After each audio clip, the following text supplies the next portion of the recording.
Amalan yang paling ringan ini. Ustaz, gimana amalan yang paling ringan supaya kami ini dapat pahala banyak? Ini pendaya anak muda begitu, yang pupui kamu Ustaz. Haji kau runtuh, yang tanya menai, kamu yang pupui pandai kalah elak Ustaz yo. Anak muda ke yang gagahan mecut, kau nah. Tapi apa sih? Karena kamu muda baru mulai pandai hati gagahan aja ya. Nah, ada yang datang kepada Nabi SAW nanya juga seperti ini. Nanya juga banyak. Mereka tanya seperti ini. Ya Rasulullah, inna amalul Islam bawa ajaran Islam yang gahan thalo that.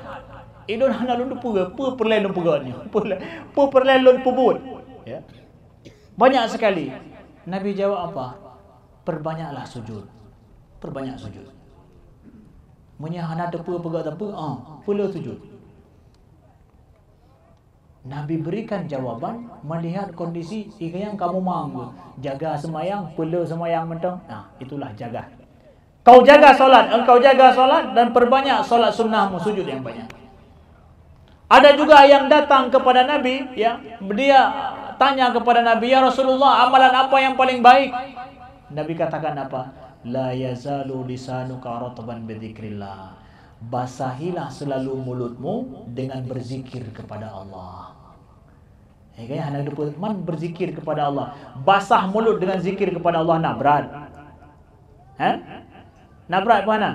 Hana berat, ringan mentang. Tapi zikir kepada Allah, astagfirullah, astagfirullah, astagfirullah. Jadi cok bom sabah yang raya idonya me boya aku zikir la astagfirullah, astagfirullah, la ilaha illallah.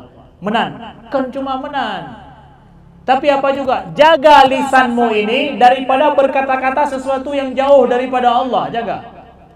Itu bagian daripada zikir, bahwa lisan kita itu basah dengan zikir kepada Allah. Yang kita omongkan sesuatu yang mengingatkan pada Allah. Udah, itu yang ringan. Jaga mulut ini, bicara yang baik-baik aja. Nasihati baik sama kawan. Kemudian juga jangan omongkan masalah aib kawan kita, ya. Kemudian kita semangatkan kawan kita. Nah, itu dia.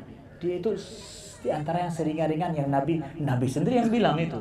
Antara perkataan, di antara perbuatan yang baik tapi ringan untuk selanjutnya terus kita lakukan.